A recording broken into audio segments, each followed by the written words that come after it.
work. Work hard, but don't work too hard all the time, right? It's important to have balance. Follow the 7 rules of Arnold Beckman.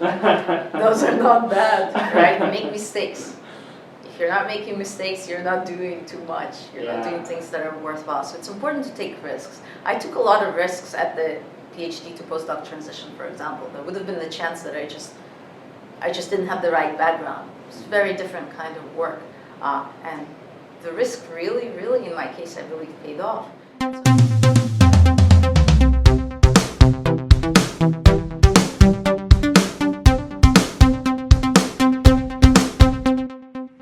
Welcome to another episode of the Beckman Bites podcast, organized by the Arnold and Mabel Beckman Foundation.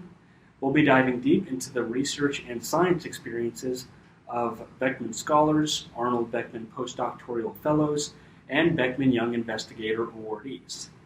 This podcast should be interesting to students and scientists of all varieties.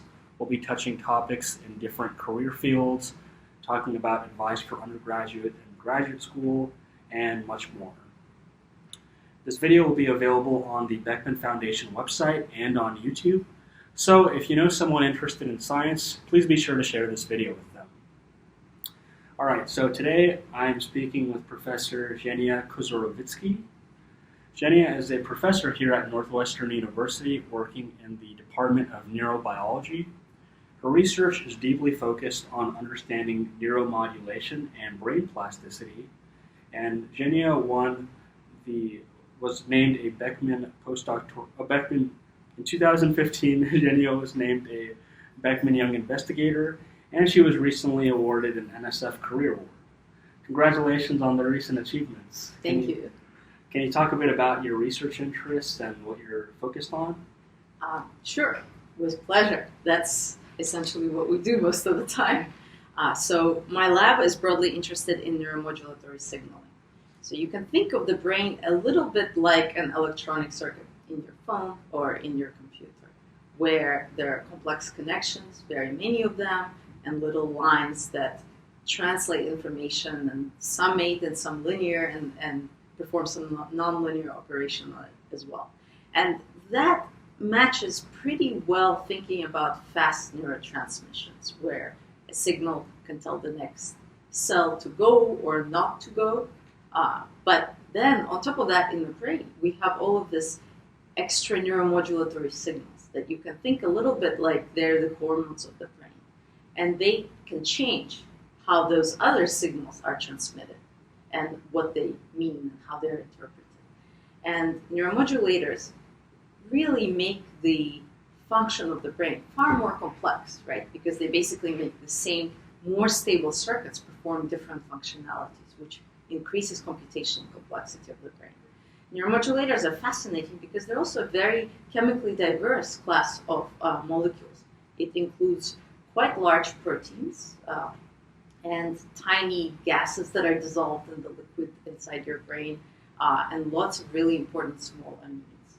And so you basically will never run out of things to study if you're interested in neuromodulation. So it's both essential for thinking about how the complex brain operates, but it's also very medically important because it turns out that a lot of diseases, from very early stage neurodevelopmental disorders to mental health issues and neurodegenerative disease, many of them boil down to problems with neuromodulatory signaling, or can perhaps be fixed by leveraging various aspects of neuromodulation. Yeah, I mean, it sounds like it ranges from thinking about chemistry and biology. And what kind of inspired you to go into neuromodulation and thinking about the brain? I mean, I think generally neuroscience truly is the science of all sciences, which for me was an enormous appeal. My personal interest in thinking about brain plasticity and signaling actually came from thinking about sort of the brain and the mind. And the more I learned about the biology of the mind, the more and more excited about mechanistic aspects of neuroscience, and also the different technologies that we can leverage in order to understand the biology better became more appealing. Modern neuroscience is an amalgamation of taking inspirations from psychology, but then leveraging chemistry and physics and applied mathematics, and all of those things coming together is what really, keeps it very exciting. You will never run out of things to learn and things to kind of combine in creative ways in order to address biological questions. Yeah, I mean, it sounds like a really intense, really, really difficult thing to study. The brain is so complicated. I've heard statistical mechanics professors tell me it's like you should be thinking it more about statistical mechanics of like just probability of picking up certain electrical signals, and it's just kind of a probability game instead of like a linear circuit, like what you were saying. For sure, but at the same time, there are all these different levels of analysis, and there's value in thinking about the brain at all of them at once, right? At the end of the day, we start with a genetic blueprint, and it turns out that sometimes very specific single genes and their products or aggregates of genes really make a measurable impact on how the brain ends up being wired, organized, or in some cases disorganized. So you can think of it at that level. You can think of it from the level of how does a particular single connection operate between two cells, and there's a lot to be learned from that perspective too. You can think about it at the level of ensembles and this sort of probabilistic relaying of information that you mentioned from the statistical mechanics perspective. If you want, you can think about it from an engineering perspective. How do we make better tools in order to measure neural activity or control it? And so, on one hand, it seems kind of beyond being, right, it's questions that you cannot encompass within the context of a single lab, but there's always collaborative science. And also, what this means is that anyone can find something they're really, really excited about in the context of neuroscience. Yeah, so what sort of analytical techniques do you use to go ahead and probe these questions that you're interested in? We are kind of slightly on the generalist side of things in trying to synthesize a variety of different perspectives. And what's been very useful for us over the last, I would say, decade and a half in neuroscience is that we've gotten really, really good at having excellent genetic traction over specific cell types. So, of course, that cells inside your heart and cells inside your liver are quite different, even though they come ultimately from the same genetic blueprint that you have in every cell of your body. And in the same way, within a single organ of the brain, there are incredibly diverse and, although very individually wired, nevertheless stereotyped programs and cell types where particular kinds of neurons send their projections to specific places. They release specific neurochemicals, including neuromodulators, and they perform, in some cases, fairly well-described functions. And now we're very good at being able to say, okay, I want to interrogate activity in this specific cell type. I want to control the release of this neurochemical from this specific cell. So we've gotten very good at that, and we leverage this extensively in the lab. Neuroscience takes inspiration from lots and lots of different organisms. We borrow genes from tiny algae where you have ion channels that open in response to light so we can activate neurons. We borrow highly mutated versions of green fluorescent proteins from jellyfish to make them into reporters of activity. And we can use soybean peroxidases in order to biotinolate proteins and try to capture the neuroproteome of specific cell types. And so all of those things kind of come together in a way that gives us a lot of new powerful tools, and we can leverage them kind of in complementarity in order to address the questions. In my lab, personally, we end up using a lot of light-based techniques. So imaging and perturbing activity of different neurons are really fundamentally useful features now in neuroscience, and imaging tools have become kind of a cornerstone of many, many types of neuroscience experiments. And that includes both kind of highly resolved types of imaging, including multiphoton, two-photon imaging in particular in the fluorescence regime. Now we can do so many different things. And so my lab uses two-photon imaging in order to image neural structure, in some cases neural function. And we also can use lasers not just to stimulate fluorescence emission from specific molecules that are either small molecules or genetically encoded proteins, but we can also use lasers to activate specific molecules and release some chemical cage, if you will, on them. And that can allow us to do something so amazing, like stimulate a single synapse, which is one of the trillions that are inside your brain. We can image a synapse and stimulate it very locally to understand what is the meaning of a single neuron-to-neuron connection. And we can actually even use lasers to induce the formation of such new connections in the brain. Yeah, I'm sure the selectivity and focus that you can harness with light must really make these studies a lot more probing and directive. Yeah, I mean, you can stimulate with the precision of microseconds and submicron spatial precision quite easily now in the brain, even without going to super resolution technologies, which have become quite powerful. Can you talk a bit about what two-photon spectroscopy is? Yeah, I mean, formally speaking, we don't do two-photon spectroscopy. We tend to do two-photon imaging. So in conventional fluorescence imaging that has been used in biology and neuroscience now for a very long time, you have some molecule that can absorb a photon and then change its energy state, and then it will decay back to its baseline state by releasing a photon of a lesser energy. So well-described high school physics type feature. Now, it turns out that for many molecules that are capable of performing this behavior, they can also change their excitation state by near simultaneous, if you will, absorption of two longer wavelength, lower energy photons. And then you essentially induce the emission of more or less a similar kind of photon.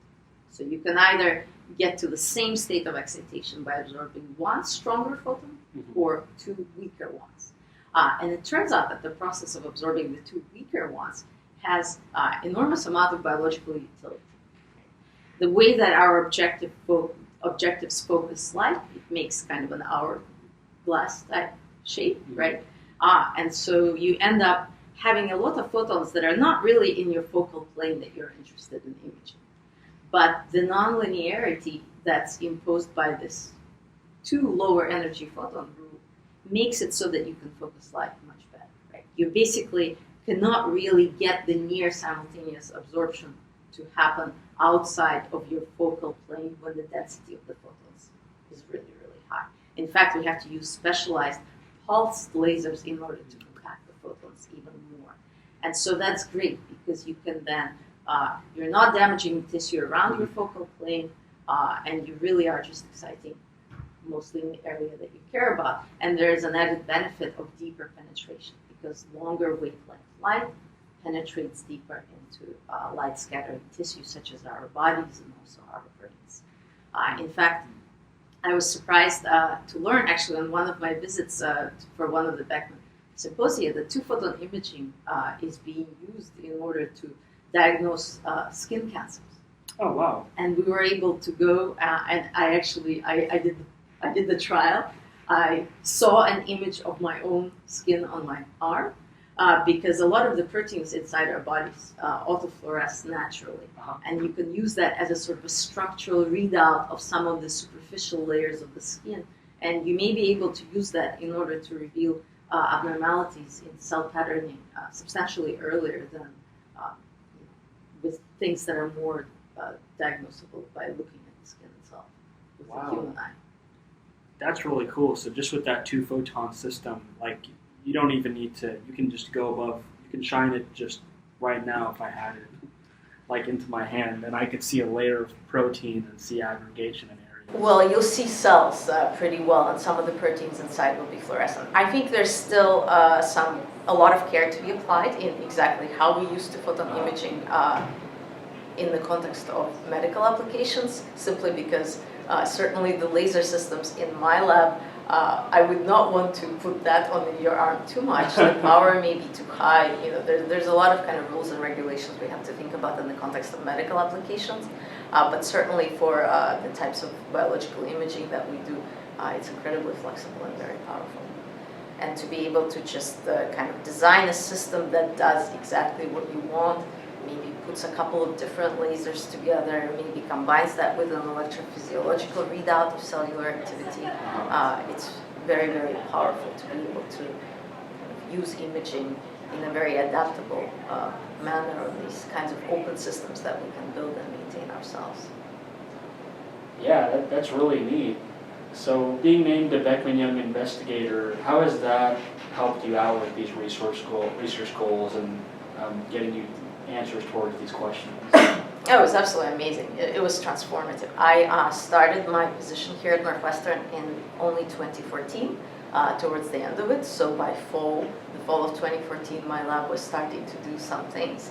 And I was actually named a Beckman Young Investigator in 2015, in the spring, end of the spring of 2015. So I haven't, not had my lab for a very long time. I haven't really gotten any kind of extensive funding support yet. And so it was absolutely transformative to receive this amount of support, both financially to enable us to buy some of these lasers that aren't cheap to buy or maintain, but also at the level of kind of community. The community that you acquire is absolutely unbelievable and incomparable to anything else. Yeah, I mean, being named a scholar, I really enjoyed attending the Beckman Symposium and getting to meet other Beckman scholars and postdoctoral scholars and young investigators, and just the immense support and just the level of depth and interest that the community had. It was just led to all these interesting and engaging conversations and a lot of cool stuff being done, and that experience was amazing. Well, and it isn't a past experience, basically. Once you're in the family, this is forever, and the connections that you build from the time that you attend the symposia, they make a very lasting impact.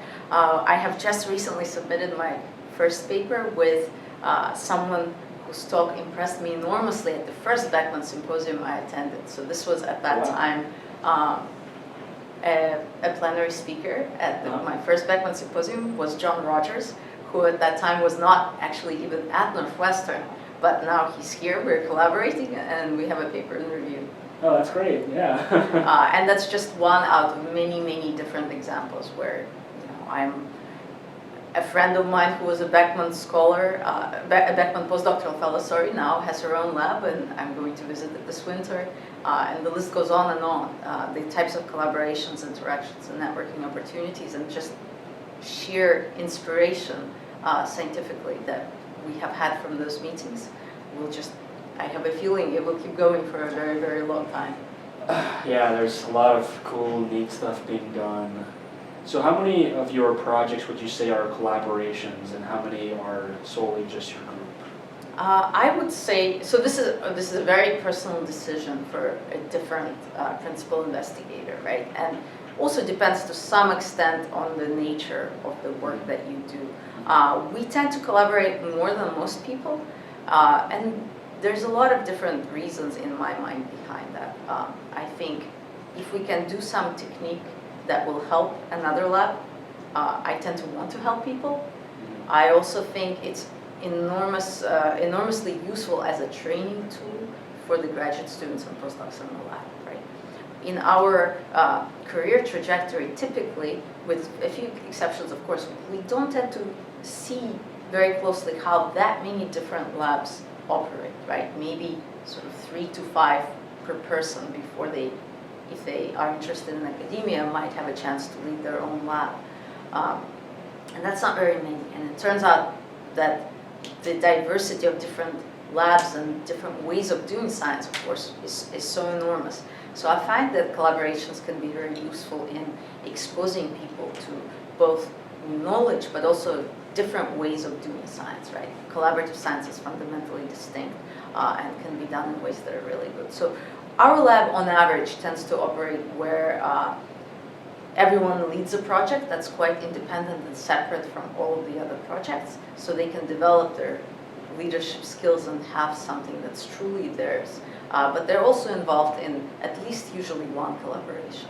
Sometimes that is a within the laboratory collaboration, other times often it's with another laboratory, either at Northwestern or elsewhere.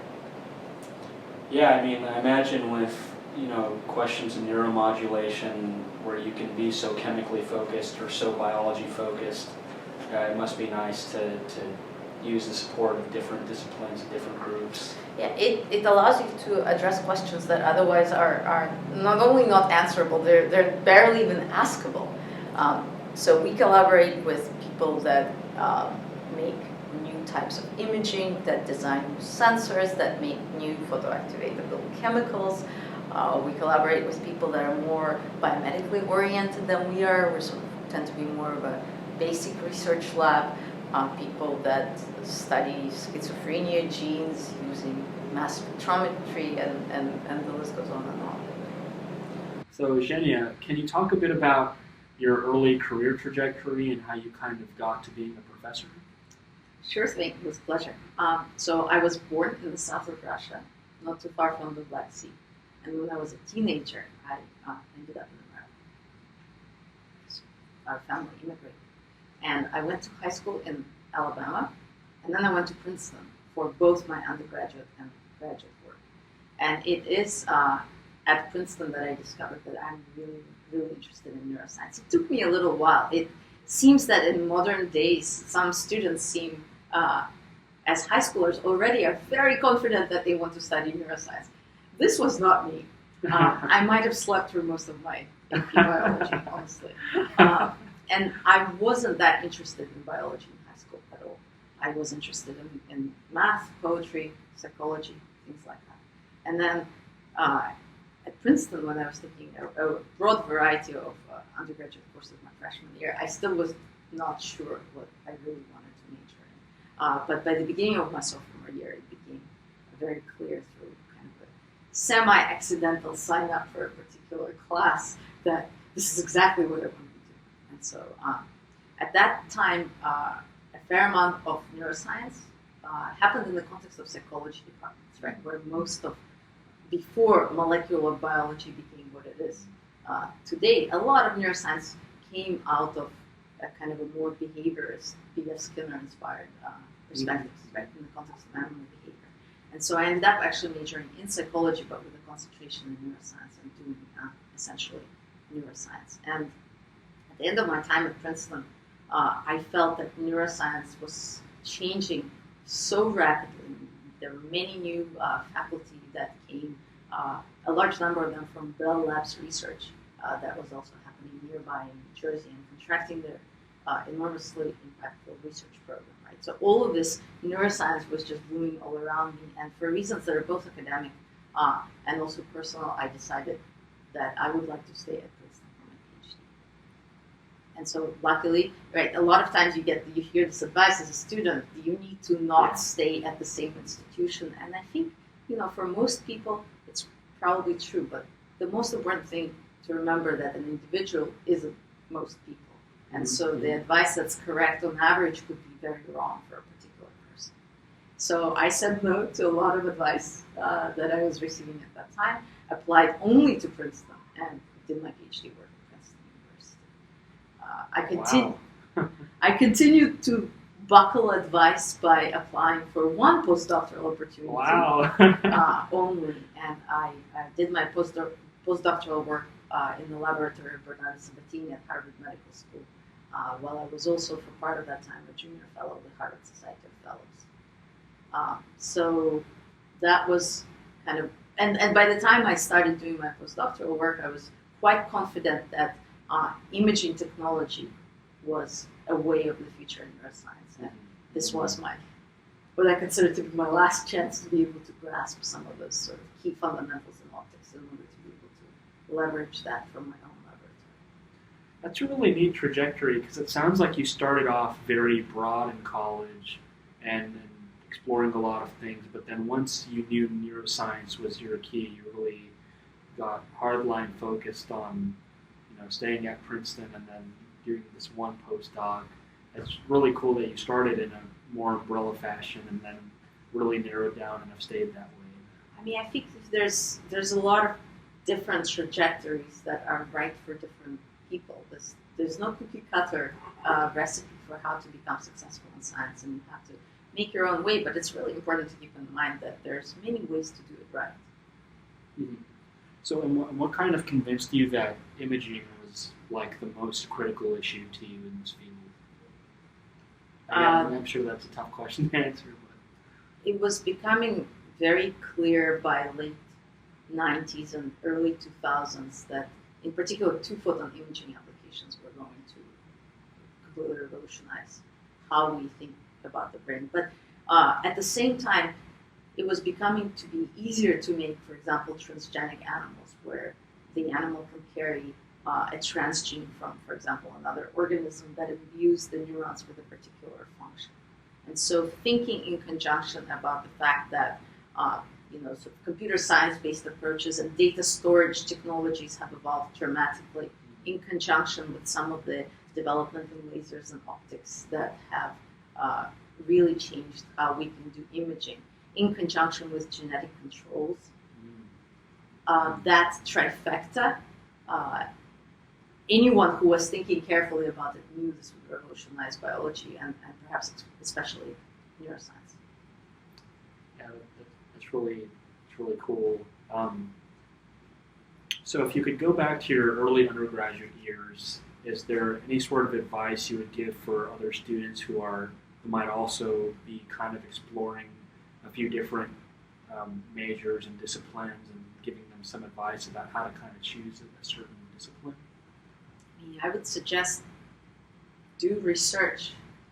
Do research early, and realizing that research is really, really different. There are lots of classes of experimental techniques in neuroscience that I could not see myself doing. Mm-hmm. And now I've been in this field for long enough that I don't really need to go and do them in order to know if I like them or not. Mm-hmm. But without experience for a young person just starting up, you may not know, and you may have one experience, and maybe it won't be absolutely everything you've hoped for, and you might think that neuroscience isn't for you, or chemistry or biochemistry isn't for you. But it's really important to recognize that you're just looking at the sort of a tiny sliver of how a particular lab or a particular subdiscipline operates. And so trying to kind of learn more, read broadly, talk to more different people, listen to podcasts, those are all very good things to be doing. And maybe a little bit, and maybe once you do know what research you're interested in, and you're a graduate student, what kind of advice would you give to an early PhD student who knows they're interested in a field, but they're just getting their feet wet? I would suggest, do good work. Work hard, but don't work too hard all the time, right? It's important to have balance. Follow the 7 rules of Arnold Beckman. Those are not bad, right? Make mistakes. If you're not making mistakes, you're not doing too much. You're not doing things that are worthwhile. So it's important to take risks. I took a lot of risks at the PhD to postdoc transition, for example. There would have been the chance that I just didn't have the right background. It's a very different kind of work. And the risk really, really, in my case, I believe, paid off. And so I think taking intellectual risks, learning new things, being analytical about what is weak in your background and compensating for it, because it's not too late to do it. It's not too late even well after PhD.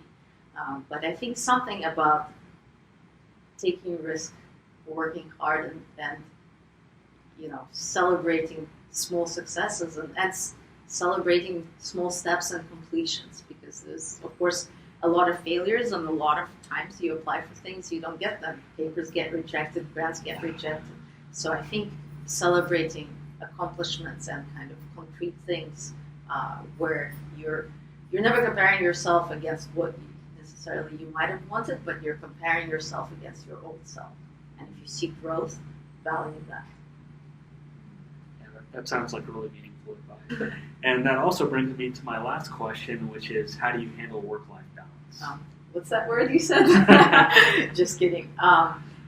Well, so it's hard. That's hard. But again, I think it's also important. This perhaps resonates with everything else I've said today. Work-life balance does not look the same for different people, and that is okay. We shouldn't aim to define some platonic idea of what work-life balance is, because if I have a family, my kids are not super small anymore, but they're still quite young. I have 2 little boys, and if that means I'm going to be sending a bulk of my emails after they go to bed at 10 and 11 o'clock, then that's my work-life balance. That's my choice. In academia, you work very hard, but you also have a lot of control over both the intellectual direction of the work and also the time of your work. If I want to spend a whole day at the chess tournament with my kid, I will do that, right? But it just means that I will make up for it in some way. And certainly, I think the great thing about having kids and having a family while you're leading a lab is that it forces you to attain a level of efficiency of function that you not only have never before been capable of, but you didn't even think was necessarily possible. So I think, a modern generation of PIs that are kind of my age and younger, many more of us are very serious about our families. Both males and females take their family responsibilities extremely seriously, and we really care about this. And so we choose jobs where we think we can have it all, and then we try to maintain and help build structures that facilitate that, both for ourselves, for the new professors to come, but also for people that work in our labs. I think that's really important. Yeah, it sounds like you're breaking boundaries and making the impossible possible, both in lab and out of lab. I wish I had some more times for marathon training, but so far that hasn't happened. Maybe post tenure, I used to run a few marathons, but something's got to give, and for me that was marathons. Yeah, something's always got to give. That's really cool though. So you're not going to run another one anytime soon? Not anytime soon. I could easily do halves. That's within the realm of attainable mileage. But there's still things that I do that are leisure and hobbies, and I think it's really important to have some perspective and something that you do that's different. It will also make your science better in the end. Yeah. I mean, having anything going on outside of the lab is always just a nice way to just get rid of stuff in the brain. Well, and build new stuff in the brain. Well, Professor Kozorovitskiy, it's been a real pleasure chatting with you today about science and research and educational trajectory. I'd just like to thank the Beckman Foundation again for giving us this amazing platform to be sharing this information with our viewers with. So yeah, thank you so much for being with us today. Thank you, Zoheb.